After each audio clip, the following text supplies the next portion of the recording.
Bonsoir, chers abonnés sur Radio Azawad International. Bienvenue sur notre émission. Et aujourd'hui, vendredi le 17 novembre 2023, nous avons comme invité M. Atay Aga Mohamed, et membre du directoire de la CEMA et en même temps chargé des affaires diplomatiques. Bienvenue, M. Atay. Merci de l'invitation. Ok. Ma première question, c'est que nous voulons comprendre pourquoi vous êtes-vous retiré de Kidal le 13 de ce mois, alors que nous surveillons quotidiennement l'ampleur des pertes de vie que vous infligez aux mercenaires de Wagner, qui entraînaient derrière l'armée malienne, jusqu'à ce qu'ils entrent à Kidal. Et cela produit 4 jours. Cela se produit juste 4 jours auparavant, consécutifs, et depuis leur départ de Anafis. Et comment expliquez-vous ce retrait? Encore merci de votre invitation. Je tiens ici à encourager Radio Azawad et ses animateurs, ainsi que tous les grands journalistes, y compris votre arrivée récente de chez Bokoum, qui est quand même salutaire. Et on vous encourage pour votre disponibilité. Merci. Pour nous, il ne s'agit pas d'un nombre de morts, parce que la question n'est pas de faire de tant de nombre de morts. La question, c'est de réussir un objectif. Il n'est pas lié au nombre de morts, au nombre de pertes d'un cas ou de l'autre. Il est lié au résultat. Le résultat, c'est arriver, n'est-ce pas, à tenir face aux adversaires. On a réussi à le faire lorsque l'adversaire est venu dans une posture de contact, de façon où il n'y a pas de disproportion, n'est-ce pas, de capacité. C'est-à-dire que la seule différence qu'il y a eu, c'est les drones, l'utilisation des drones et d'actions aériennes.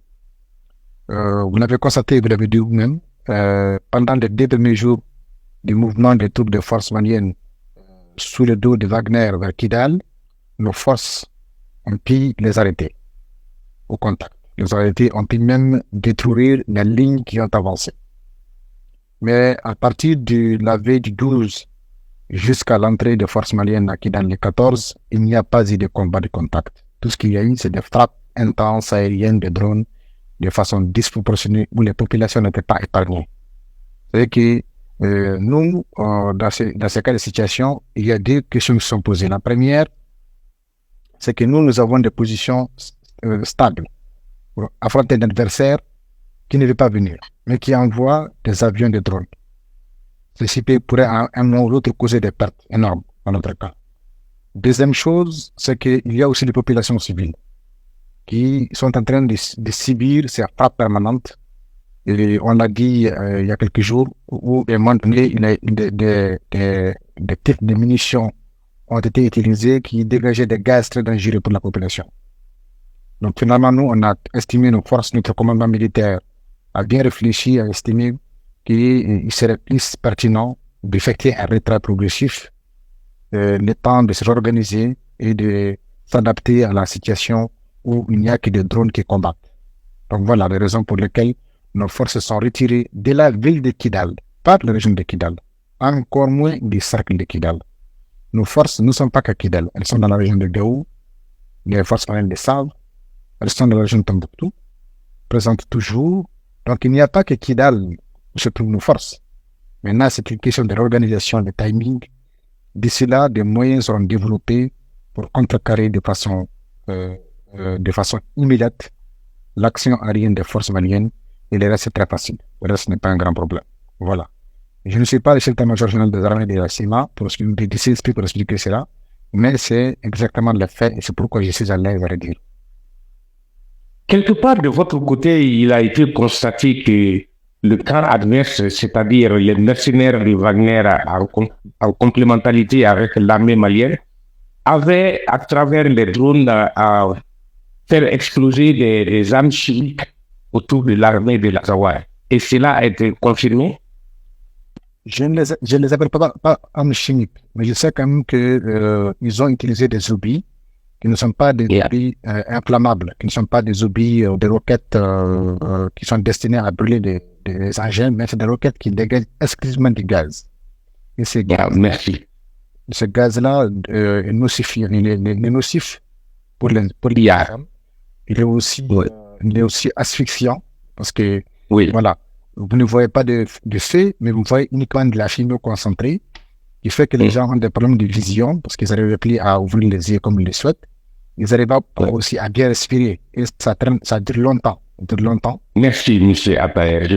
Ça fait que c'est des oublis, on sait que c'est des types d'oublis qui sont connus par les experts, mais on est en position d'aucun moyen de les qualifier de chimiques ou de biologiques. Mais ce qui est sûr, c'est que ce pas des armes conventionnelles. Elles ne sont pas conventionnelles. Merci, monsieur Appareil. Merci.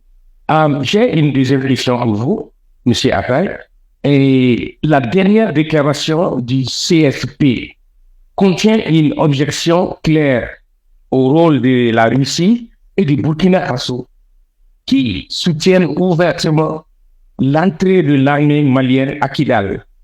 Cette objection est due au fait que ces deux pays sont parrains de l'accord de paix et de réconciliation issu des processus d'Alger. Leur participation à cette guerre signifie un manque de neutralité mais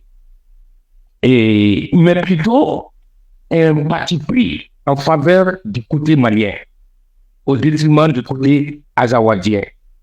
Pourquoi avez-vous dit annoncer? Est-ce une indication que d'autres pays ont participé de manière non annoncée? Bon, de toutes les façons, je commencerai par nos voisins qu'on aime bien. C'est les Mali, c'est le Niger et le Burkina Faso, qui sont des pays voisins, des pays frères. Et nous avons énormément de respect et de considération pour les peuples burkinabés, nigériens, avec lesquels nous ne saurions être en divergence au regard de certains aspects. Mais nous sommes aussi face à des pays où c'est des juntes militaires qui ont pris le pouvoir et qui décident de ce qu'elles veulent sans consulter quiconque et qui sont dans une démarche commune de toutes les juntes à travers l'Alliance des États du Sahel. Mais il est dommage pour nous que le Burkina Faso, je ne dirais pas le Burkina, en tout cas la junte du Burkina Faso actuellement, a décidé d'entamer une posture, s'engager dans une posture qui n'est pas celle qu'on a connue du Burkina fraternel. C'est celle de la prise de position flagrante. C'est celle de nous qualifier, nous, parce que le Burkina, je le rappelle, a été pays militaire à travers la CEDEAO de 2012 à fin 2013, jusqu'à l'arrêt de l'accord préliminaire de Ouagadougou, qui était signé en juin à Ouagadougou. Nous avons reçu même des officiers de Burkina à l'époque à Kidal qui savaient exactement de quoi il s'agissait. C'est dommage qu'aujourd'hui, la junte du Burkina Faso se permette de nous qualifier de terroristes. Pour nous, c'est déjà quelque chose qui indique qu'il y a une prise de position. La deuxième, c'est le Niger. Voilà, le Niger, pour nous, c'est une continuité transnationale. Il n'y a pas de frontière physique entre les deux peuples, du Niger et du Mali, et particulièrement de la zone azawadienne, avec le Mazawar du Niger, jusqu'à ses limites vers le Nigeria. Donc voilà, et pour nous, ce sont des positions qui sont regrettables. Et surtout que ces deux États, voisins d'abord, sont membres de la CEDEAO, qui est un pays, une institution membre de la médiation internationale, sont aussi membres à titre d'États voisins des pays du champ de la médiation internationale. Le deuxième, c'est la Russie. Vous savez que la Russie, avant que le processus ne prenne une position difficile avec le gouvernement, nous avons eu au moins 4 audiences avec l'ambassadeur de Russie à Bamako. Il est souvent venu vers nous pour qu'on discute. Et la Russie a été mise au courant, imprégnée au même titre que tous les États membres de la médiation de ce qui s'est passé, de ce qui s'est tramé. Et jamais la Russie nous a laissé comprendre qu'elle a pris position. Jamais. Elle nous a toujours expliqué que Wagner est une société privée de sécurité russe qui contacte avec les États et que d'ailleurs le gouvernement russe avait des difficultés avec Wagner. Excusez-moi, monsieur. Moi, je voudrais signaler ici que la position de la Russie était déjà connue comme partenaire de l'armée malienne. Nous ne sommes pas contre une relation bilatérale entre la Russie et le Mali. La Russie, c'est un pays comme les autres. Nous respectons le peuple russe et le gouvernement russe. Nous ne sommes pas contre un partenariat gagnant-gagnant entre notre pays et la Russie. Non. Mais nous sommes pour un partenaire entre la Russie et le Mali qui prennent en compte les intérêts de tous les citoyens du territoire malien, sans distinction. C'est cela. Donc nous ne sommes pas contre une présence russe officielle au Mali, mais nous sommes contre une participation de la Russie à quelque chose qui soit de l'ordre de ne pas contribuer à la paix au Mali, à court, moyen et long terme. C'est cela le réel. Donc, nous ne battons pas contre la présence russe en tant qu'État, comme tous les autres en droit d'avoir une coopération avec nous, avec notre pays, mais nous sommes contre le fait que la Russie, en tant que pays membre des Nations Unies, membre du Conseil de sécurité, membre de la médiation internationale, pays d'influence aujourd'hui, s'engage dans une posture de partie prenante, pendant qu'à un moment donné, la Russie n'a pas laissé comprendre qu'elle est un rôle dans un conflit interne. Parce que même la politique étrangère russe, elle a un principe de non-ingérence dans les affaires internes des États.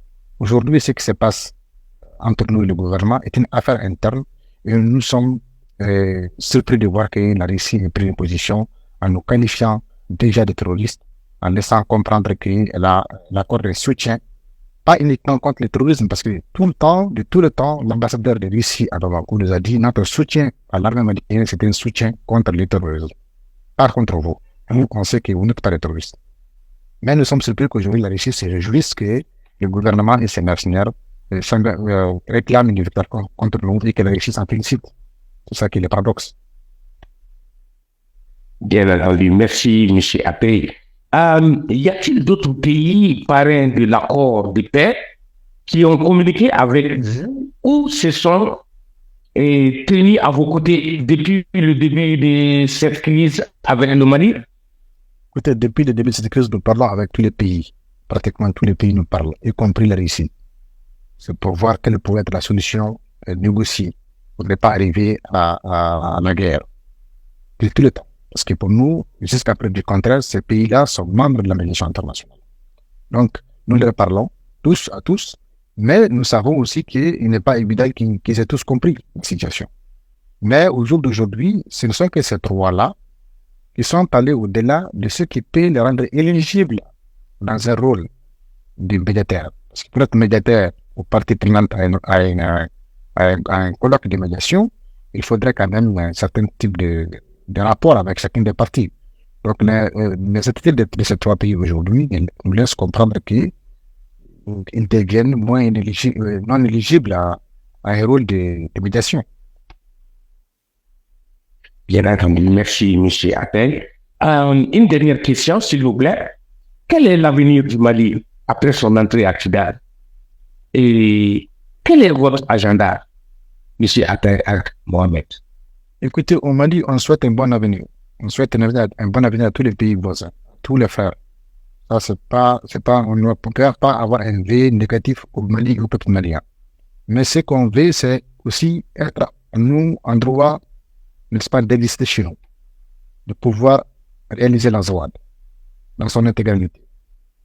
Voisin, ou en tout cas, partie intégrante reconnue du Mali. Voisin, ou partie intégrante reconnue du Mali. Je répète ces deux choses pour être précis. Le Mali a le choix de trouver une solution où l'Azawad a son existence au sein de la nation et de l'indivisibilité comme les principes l'avaient évoqué par l'accord, ou bien le peuple Azawad, cette voie viendra en obligation, en devoir, en tout cas de survivre, d'exister autrement. Donc c'est pourquoi depuis quelques jours, nous, on défendait nos positions par rapport à ce le fait, à des arrangements sécuritaires, à un accord ou à un accord pour la paix. Mais à partir de cet instant, nous ne sommes plus dans une logique de défendre des positions. Nous entamons une posture uniquement de libérer tous les territoires de l'Azawad, sans exception. Pour être plus explicite, la région de Kidal, la région de Gao, Tombouctou, Menaka, Taoudini seront libérés de la présence de l'État malien à l'État. L'État malien à l'État est inacceptable à l'Azawad. On ne souhaite avoir un État malien qu'un État malien commun, consensuel, pour lequel on s'est décidé, n'est-ce pas, à construire un avenir commun. Un État imposé, apporté au dos des mercenaires, n'est pas l'État malien. Non, c'est un État au profit de notre plan, qui n'est pas ni l'intérêt du Mali, ni de l'Azawad. Donc c'est pour que notre combat, à chaque fois, cette fois-ci, dans le cadre du CSP, nous avons toujours lancé un appel auprès, n'est-ce pas, des des mouvances politiques nationales, la société civile malienne de façon globale, des opposants politiques, de tous les leaders d'opinion, à mettre en synergie leurs efforts pour savoir que le Mali de demain n'existe pas dans cette posture. Il n'existera que dans une posture où il y a des consensus par rapport aux réformes, par rapport à l'intégrité, par rapport à ce qu'on appelle la souveraineté, par rapport à comment on organise notre administration. C'est cela le Mali de demain. Mais ce qu'on a vu aujourd'hui qui se passe à travers des mercenaires qui sont payés, qui gagnent plus d'argent que tous les hôpitaux maliens réunis en 20 ans, ce n'est pas des Mali. Non, c'est de la mafia. Donc voilà. Et c'est pourquoi on ne s'est pas contre. Donc il n'y a que... Soit on revient à l'idée qu'il faut converger vers la construction des nouveaux Mali unifiés, solides et consensuels à tout point de vue, soit les peuples Azawad, c'est vraiment l'obligation progressivement d'entamer une nouvelle posture qui est celle de se débarrasser totalement de cette imposture. Merci, monsieur Atta Mohamed. Et le temps ne nous permet pas de continuer. Je rappelle aux auditeurs que c'était le chargé des affaires diplomatiques de l'Azawad. Merci encore une fois. Et continuons. Il y a on se retrouvera très prochainement sur notre... merci beaucoup. Et bonjour, merci à tous les auditeurs. C'était Iba Bokoum depuis Radio Azawad International. Salut. Merci beaucoup. Merci.